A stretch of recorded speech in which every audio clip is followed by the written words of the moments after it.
tahun ini mereka akan merayakan tahun 5784 gitu ya. Dan sebetulnya 84 itu adalah P Dalet. P itu 80, Dalet itu 4 gitu. P itu gambarnya adalah gambar mulut, ya, mencerminkan perkataan. Dan Dalet itu gambarnya adalah gambar pintu gitu, door. Jadi untuk keluar atau masuk gitu ya.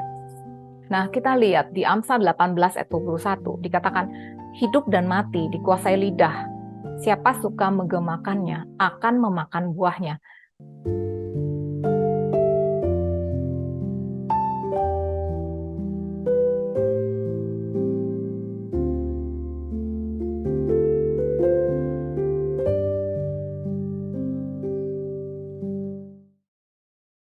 Ya, kalau kita yang gereja, kita percaya kita diangkat gitu ya. Dan kemudian bagaimana dengan bangsa Israel? Karena bangsa Israel kan juga memang sampai saat ini masih banyak ya.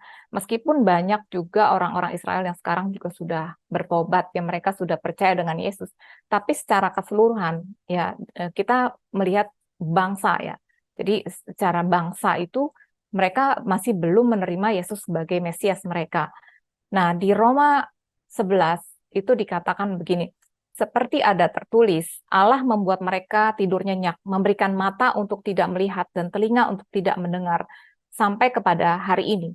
Sebab saudara-saudara, supaya kamu jangan menganggap dirimu pandai, aku mau agar kamu mengetahui rahasia ini. Sebagian dari Israel telah menjadi tegar sampai jumlah yang penuh dari bangsa-bangsa lain telah masuk. Dengan jalan demikian, seluruh Israel akan diselamatkan seperti ada tertulis, dari Sion akan datang penebus. Ia akan menyingkirkan segala kefasikan daripada Yakub. Dan inilah perjanjianku dengan mereka apabila aku menghapuskan dosa mereka. Kemudian di Lukas 13 ayat 35, di sini Tuhan Yesus sendiri yang bilang, sesungguhnya rumahmu ini akan ditinggalkan dan menjadi sunyi, tetapi aku berkata kepadamu, kamu tidak akan melihat aku lagi, hingga pada saat kamu berkata, diberkatilah dia yang datang dalam nama Tuhan. Jadi di sini Tuhan Yesus itu sudah menubuatkan gitu ya, bangsa Israel nanti akan terpecah belah, mereka akan lari gitu ya pada tahun 70 Masehi gitu ya, bait Allah dihancurkan dan sebagainya gitu. Karena mereka menolak Mesias, kemudian tapi akan datang waktunya bahwa bangsa Israel itu nanti akan bertobat gitu ya, akan datang waktunya. Pada satu saat mereka akan berkata, diberkatilah dia yang datang dalam nama Tuhan. Baku kabah ba'ashem Adonai gitu. Jadi diberkatilah dia pada saat mereka mengatakan itu, itulah pada saat mereka melihat bahwa Yesus adalah Mesias mereka gitu. Nah, kemudian tanggal 15, jadi 5 hari kemudian setelah Yom Kippur, itu adalah hari raya Pondok Daun. Tanggal 15 Tishri gitu ya. Ya, biasanya saat ini juga bangsa Israel mereka tuh mereka bilang sukah gitu, sukah atau sukot gitu ya. Jadi kayak pondok-pondok gitu ya. Nah, di Imamat 23, 33 sampai 36 dikatakan Tuhan berfirman kepada Musa, katakanlah kepada orang Israel begini, pada hari yang ke-15, bulan yang ke-7 itu ada hari raya Pondok Daun bagi Tuhan, 7 hari lamanya. Pada hari yang pertama haruslah ada pertemuan kudus. Janganlah kamu melakukan sesuatu pekerjaan berat. 7 hari lamanya kamu harus mempersembahkan korban api-apian kepada Tuhan. Dan pada hari yang ke-8 kamu harus mengadakan pertemuan kudus dan mempersembahkan korban api-apian kepada Tuhan. Itulah hari raya perkumpulan. Janganlah kamu melakukan suatu pekerjaan berat. Gitu. Jadi di sini kemudian Tuhan juga bilang bahwa kamu harus mengingat gitu. Pada saat kamu di padang gurun, mereka kan juga tinggal di tenda-tenda gitu seperti pondok-pondok gitu ya, dan Tuhan berdiam bersama-sama dengan mereka di kemah Tuhan gitu, kemah pertemuan gitu ya. Jadi itu adalah gambaran bahwa Tuhan berdiam bersama-sama dengan anak-anaknya gitu ya, meskipun di padang gurun, meskipun dengan yang sangat sederhana gitu, tapi Tuhan mau berdiam bersama-sama dengan mereka gitu. Jadi ini juga gambaran, dan kalau kita perhatikan di sini kayak sukahnya ini atau sukot ini ada 4 sisi, dan mereka tertutup dan hanya ada satu yang kebuka gitu. Jadi itu adalah gambaran bahwa hanya ada satu pintu. Jesus is the door. Dan kemudian ini juga harus dirayakan selama 7 hari dan sampai hari ke-8 gitu. Nah, kenapa 8? Angka 8 adalah angka new beginning gitu. Jadi ini juga menggambarkan ada new beginning gitu, ada langit dan bumi yang baru gitu ya. dinubuatkan di Wahyu 21 ayat 3-5 dikatakan, lalu aku mendengar suara yang nyaring dari tahta itu berkata, lihatlah, kemah Allah ada di tengah-tengah manusia, dan ia akan diam bersama-sama dengan mereka. Mereka akan menjadi umatnya, dan ia akan menjadi Allah mereka. Dan ia akan menghapus segala air mata dari mata mereka, dan maut tidak akan ada lagi. Tidak akan ada lagi perkabungan atau ratap tangis atau duka cita, sebab segala sesuatu yang lama itu telah berlalu. Ia yang duduk di atas tahta itu berkata, lihatlah, aku menjadikan segala sesuatu baru. Dan firman-Nya, tuliskanlah, karena segala perkataan ini adalah tepat dan benar. Gitu. Jadi sebenarnya ini juga satu-satunya hari raya di mana Tuhan memerintahkan mereka untuk bersuka cita. Jadi mereka tuh harus gitu, bersuka cita tuh bahkan disuruh gitu ya. Karena ini adalah mencerminkan itu langit dan bumi yang baru di mana Tuhan sendiri akan datang dan berdiam untuk selama-lamanya di antara umatnya gitu. Kemah Allah ada di tengah-tengah manusia. Dia berdiam bersama-sama dengan mereka. Gitu ya. Jadi itu semua adalah gambaran. Nah, sekarang kita akan lihat mengenai hari tahun baru untuk bangsa Yahudi pada tahun ini. Tahun ini mereka akan merayakan tahun 5784 gitu ya. Dan sebetulnya 84 itu adalah P Dalet. P itu 80, Dalet itu 4 gitu. P itu gambarnya adalah gambar mulut, ya, mencerminkan perkataan. Dan Dalet itu gambarnya adalah gambar pintu, gitu, door. Jadi untuk keluar atau masuk gitu ya. Nah, kita lihat di Amsal 18 ayat 21 dikatakan hidup dan mati dikuasai lidah. Siapa suka menggemakannya akan memakan buahnya. Jadi kita lihat di sini bahwa perkataan itu sangat-sangat berkuasa. Hidup dan mati ya, dikuasai lidah gitu. Jadi apa yang kita gemakan, ya itulah buahnya. Di Lukas 6 ayat 45 dikatakan, orang yang baik mengeluarkan barang yang baik dari perbendaharaan hatinya yang baik, dan orang yang jahat mengeluarkan barang yang jahat dari perbendaharaannya yang jahat. Karena yang diucapkan mulutnya meluap dari hatinya. Nah, kadang orang bilang, oh dia sih mulutnya aja jahat, tapi hatinya baik gitu. Tapi firman Tuhan nggak bilang begitu. Firman Tuhan bilang, apa yang diucapkan mulut itu sebetulnya meluap dari hati gitu. Jadi kalau hatinya bitter, ya mulutnya juga akan berkatakan yang tidak baik gitu. Tapi kalau hatinya baik, perkataan-perkataannya juga akan baik gitu ya.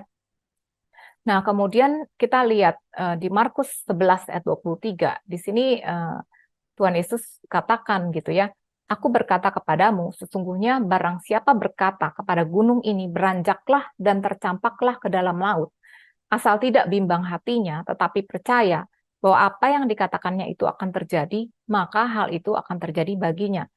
Jadi di sini juga Tuhan Yesus mengatakan bahwa perkataan kamu itu sangat-sangat powerful.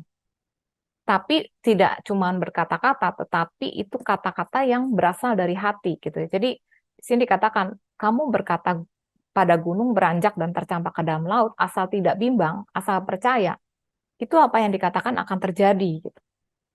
Nah, kemudian kita lihat di Roma 10 ayat 9-10 dikatakan, sebab jika kamu mengaku dengan mulutmu bahwa Yesus adalah Tuhan dan percaya dalam hatimu bahwa Allah telah membangkitkan Dia dari antara orang mati, maka kamu akan diselamatkan. Karena dengan hati orang percaya dan dibenarkan, dan dengan mulut orang mengaku dan diselamatkan. Jadi lagi-lagi di sini Rasul Paulus itu mengatakan bahwa perkataan dan hati itu sangat menentukan gitu ya. Kalau kamu mengaku bahwa Yesus adalah Tuhan dan percaya bahwa Allah telah membangkitkan Dia dari antara orang mati, kamu akan diselamatkan gitu ya. Dengan hati orang percaya dan dibenarkan, dengan mulut orang mengaku dan diselamatkan. Kemudian di 2 Korintus 4 ayat 13 dikatakan, namun karena kami memiliki roh iman yang sama, seperti ada tertulis, aku percaya, sebab itu aku berkata-kata. Maka kami juga percaya, sebab itu kami juga berkata-kata. Jadi pentingnya kita percaya dan juga berkata-kata gitu ya, mengatakan apa yang kita percaya. Nah, kemudian ini saya mau kasih contoh ya, bagaimana perkataan dan iman itu bekerja dengan luar biasa gitu ya. Di sini kalian pasti udah tahu ini ceritanya. Di Markus 5, ini diceritakan mengenai seorang perempuan yang sudah 12 tahun lamanya menderita pendarahan. Ia telah berulang-ulang diobati oleh berbagai tabib, sehingga telah dihabiskannya semua yang ada padanya. Namun sama sekali tidak ada faedahnya. malah sebaliknya, keadaannya semakin memburuk. Dia sudah mendengar berita-berita tentang Yesus, maka di tengah-tengah orang banyak itu, ia mendekati Yesus dari belakang dan menjamah jubahnya. Sebab katanya, asal ku jamah saja jubahnya, aku akan sembuh. Seketika itu juga berhentilah pendarahannya, dan ia merasa bahwa badannya sudah sembuh dari penyakitnya. Pada ketika itu juga Yesus mengetahui bahwa ada tenaga yang keluar dari dirinya, lalu berpaling di tengah orang banyak dan bertanya, siapa yang menjamah jubahku? Kita tahu setelah itu murid-muridnya bilang, lah siapa yang menjamah? Semua orang menjamah gitu kan, orang begini banyak gitu. Nah kemudian maka katanya kepada perempuan itu, karena perempuan itu akhirnya ngaku ya, akhirnya Tuhan Yesus bilang, hai anakku, imanmu telah menyelamatkan engkau. Pergilah dengan selamat dan sembuhlah dari penyakitmu gitu. Jadi di sini juga kita lihat bahwa si perempuan ini dia tuh sudah habis duitnya istilahnya. Dia mencoba berbagai hal, dia nggak bisa sembuh gitu. Tapi dia nggak putus asa ya. Menarik di sini dia tuh nggak putus asa. Dia nggak bilang ya udahlah mungkin sepanjang hidup sampai dia mati dia terus pendarahan. Enggak. Dia mendengar berita tentang Yesus dan dia yang dia dengar pasti itu yang baik gitu bahwa Yesus itu menyembuhkan. Nah, setelah itu dia nekat kan. Ini nekat nih dia. Dia udah tahu bahwa kalau di hukum Taurat itu dia nggak boleh keluar kalau dia pendarahan, najis ya. Kalau dia ketahuan dia pasti dilemparin batu, cari mati gitu kalau dia ketahuan. Tapi dia ambil resiko itu dan dia bilang asal ku jamah saja jubahnya, aku akan sembuh. Dan dia lakukan itu. Jadi dia mendengar, dia percaya, terus dia katakan gitu, asal ku jamah saja jubahnya, aku akan sembuh. Dia ngomong. Terus sudah itu dia betul-betul dia sentuh ya ujung-ujung jubahnya ya. Terus pendarahannya berhenti. Nah, kemudian Tuhan Yesus menariknya. Si perempuan ini kan nggak minta izin ya, Tuhan sembuhkan aku. Enggak, dia nekat aja main asal ngambil. Jadi kalau orang bilang bahwa oh dia harus meminta-minta sama Tuhan gitu ya, supaya Tuhan ya siapa tahu Tuhan mau sembuhkan. Di sini enggak begitu. Kita lihat dia tuh dengan imannya dia percaya, dia langsung pegang dan saat itu juga sembuh. Jadi Tuhan Yesus bahkan nggak kasih izin gitu, maksudnya nggak dia nggak minta izin dulu, terus baru setelah itu Tuhan Yesus izinkan. Dia nggak lakukan Tuhan nggak lakukan itu gitu. Dia langsung nekat dia pegang gitu. Dan itu juga seketika itu sembuh. Dan Tuhan Yesus bilang imanmu telah menyelamatkan engkau. Jadi bahkan bukannya dia minta terus Tuhan itu kasih, enggak. Jadi imannya itu kepercayaannya dia terus dia berkata-kata, dia lakukan itu. Jadi dia bilang, imanmu menyelamatkan engkau. Pergilah dengan selamat dan sembuhlah dari penyakitmu. Nah, kita lihat insiden yang lain. Di 2 Raja-Raja 4, di sini diceritakan mengenai Nabi Elisa. Dia ketemu dengan perempuan Sunem ya. Jadi dia punya suami tapi nggak punya anak gitu kan. Nah, kemudian dia tuh baik, dia sediain ruangan di atas rumahnya untuk Elisa dengan Gehazi gitu ya pembantunya karena mereka sering lewat situ gitu. Nah terus Elisa berkata, kamu mau apa gitu? Terus dia bilang ya dia sebenarnya ya tahu kan dia udah tua gitu, tapi Elisa bilang pada waktu seperti ini juga tahun depan engkau ini akan menggendong seorang anak laki-laki. Nah, awalnya dia pikir wah ini janji-janji surga gitu, tapi akhirnya betul-betul terjadi gitu ya. Nah, kemudian kita lihat setelah anak itu menjadi besar, pada suatu hari keluarlah ia mendapatkan ayahnya di antara penyabit-penyabit gandum. Tiba-tiba menjeritlah ia kepada ayahnya, aduh kepalaku, kepalaku. Lalu kata ayahnya kepada seorang bujang, angkatlah dia dan bawa kepada ibunya. Diangkatnya lah dia, dibawanya pulang kepada ibunya. Duduklah dia di pangkuan ibunya sampai tengah hari. Tapi sudah itu matilah dia. Jadi di pangkuan ibunya ya. Nah kemudian lalu naiklah perempuan itu. Dibaringkannya lah dia anaknya itu di atas tempat tidur abdi Allah itu. Jadi di atas tempat tidurnya Elisa, Nabi Elisa gitu ya di atas. Kemudian ditutupinya pintu dan pergi. Sehingga anak itu saja di dalam kamar. Udah mati ya. Sudah itu ia memanggil suaminya dan berkata, suruh kepadaku salah seorang bujang dengan membawa seekor keledai betina. Aku mau pergi dengan segera kepada abdi Allah itu dan akan terus pulang. Dia bilang gitu. Jadi dia bilang sama suaminya, saya mau pergi nih ketemu dengan Elisa. Terus suaminya tanya, mengapakah pada hari ini engkau hendak pergi kepadanya? Padahal sekarang bukan bulan baru dan bukan hari Sabat. Jawab perempuan itu, jangan khawatir. Jadi interesting nih, sini perempuan ini bahkan dia nggak cerita ke suaminya bahwa anaknya sudah mati. Tapi perempuan itu ngomong, jangan khawatir. Wah, hebat bener nih dia nih. Nah, kemudian kita lihat lanjutannya ya. Kemudian dipelanai nyalah keledai itu dan berkatalah ia kepada bujangnya, tuntunlah dan majulah, jangan tahan-tahan aku dalam perjalananku, kecuali apabila kukatakan kepadamu. Demikianlah perempuan itu berjalan dan pergi kepada abdi Allah di Gunung Karmel. Segera sesudah abdi Allah melihat dia dari jauh, berkatalah ia kepada Gehazi bujangnya, lihat perempuan Sunem itu datang. Larilah menyongsongnya dan katakanlah kepadanya, selamatkah engkau? Selamatkah suamimu? Selamatkah anak itu? Jawab perempuan itu, selamat. Di sini sekali lagi, itu menarik sekali bahwa perempuan itu dia bahkan nggak bilang bahwa anaknya itu sudah mati.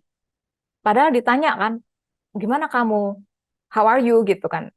How's your husband? How's your child? Gitu. Tapi dia bilang, selamat. Dan sudah itu, ia sampai ke gunung itu, dipegangnya lah kaki abdi Allah itu, tetapi Gehazi mendekat dengan hendak mengusir dia. Lalu berkatalah abdi Allah, Elisa ya, biarkanlah dia, hatinya pedih. Tuhan menyembunyikan hal ini daripadaku, tidak memberitahukannya kepadaku. Jadi Elisa itu punya discernment ya, dia tahu gitu, word of knowledge bahwa dia tuh sebenarnya lagi sedih nih, meskipun dia bilang selamat gitu. Nah, kemudian kita tahu diceritakan bahwa akhirnya Elisa itu datang ke rumahnya. Itu bahkan ya sepanjang perjalanan itu dia nggak cerita loh, dia nggak cerita bahwa anak itu sudah mati. Jadi dia datang ke rumahnya, kemudian Elisa naik, kemudian dia akhirnya menelungkupi anak itu. Akhirnya anak itu bangkit dari kematian. Nah, kemudian setelah itu Elisa memanggil Gehazi dan berkata, panggillah perempuan Sunem itu. Dipanggilnya lah dia, lalu datanglah ia kepadanya, maka berkatalah Elisa, angkatlah anakmu ini. Jadi akhirnya ya anaknya itu bersin 7 kali gitu. Akhirnya anaknya itu juga hidup lagi gitu. Tapi di sini yang sangat menarik adalah perempuan itu dia betul-betul menjaga mulutnya. Anaknya sudah mati dan dia tuh sangat sedih, udah pasti dia sedih banget gitu. Tapi dia tuh sama sekali tidak mengatakan, tidak bilang kepada suaminya, tidak bilang kepada si Gehazi, tidak bilang kepada Elisa, dan bahkan Elisa tuh ngikut karena dia tahu gitu, anak ini udah mati gitu. Nah, dia bangkitkan, akhirnya anak itu hidup lagi. Di Kolose 2 ayat 16-17 dikatakan, karena itu janganlah kamu biarkan orang menghukum kamu mengenai makanan dan minuman atau mengenai hari raya, bulan baru, ataupun hari sabat. Semuanya ini hanyalah bayangan dari apa yang harus datang, sedang wujudnya adalah Kristus. Jadi kita lihat semua hari raya bangsa Yahudi itu sebetulnya fokusnya adalah Kristus. Itu adalah gambaran Kristus gitu. Jadi ketika kita mendengar Kristus, kita percaya, kita melihat Kristus, kita akan diubahkan menjadi serupa dengan Dia. Jadi itulah pentingnya kita mendengar dengan benar, kita percaya dengan benar, dan kita perkatakan kebenaran itu. Halo semuanya, salam sejahtera, dan semoga semua dalam keadaan sehat. Selamat berjumpa dalam Grace for Indonesia. Nama saya Rita. Saya dan teman-teman adalah bagian dari kelompok sel yang bernama Sola Gracia Life Group. Kami berasal dari gereja yang berbeda-beda, dan kami berkumpul secara rutin dari tahun 2014. Di Life Group ini, kami sama-sama belajar firman Tuhan dan membahas hal-hal simpel dalam hidup kami sehari-hari. Bagaimana menghadapi tantangan hidup, dan kami saling mendukung satu sama lain. Dan kami melihat dan merasakan bagaimana Tuhan bekerja luar biasa dalam kehidupan kami, mengubahkan kami dan mengubah keadaan kami secara luar biasa. Awalnya kami berkumpul secara offline, tetapi sejak pandemi komsel kami menjadi online, tambahan lagi beberapa anggota kami pindah ke luar negeri. Jadi memang lebih mudah pertemuan online. Kemudian timbul ide untuk merekam sesi live group kami dan membagikannya kepada kalian semua, supaya kalian juga bisa mengerti dan mengalami kebaikan-kebaikan Tuhan. Dalam setiap pertemuan live group, kami punya satu topik bahasan, dan setiap topiknya kami bagi menjadi beberapa sesi video. Kalau kalian punya pertanyaan seputar topik yang kami bahas, atau ada topik menarik yang ingin kami bahas dalam pertemuan selanjutnya, ataupun kalian memiliki prayer request untuk didoakan, silakan masukkan dalam komen. Kami berharap apa yang kami sharingkan bisa memberikan semangat dan pengharapan, karena kita punya Tuhan yang luar biasa. Kalau video ini memberkati kalian, tolong di like, subscribe, dan di share, supaya menjadi berkat juga buat banyak orang. Terima kasih, Tuhan Yesus memberkati.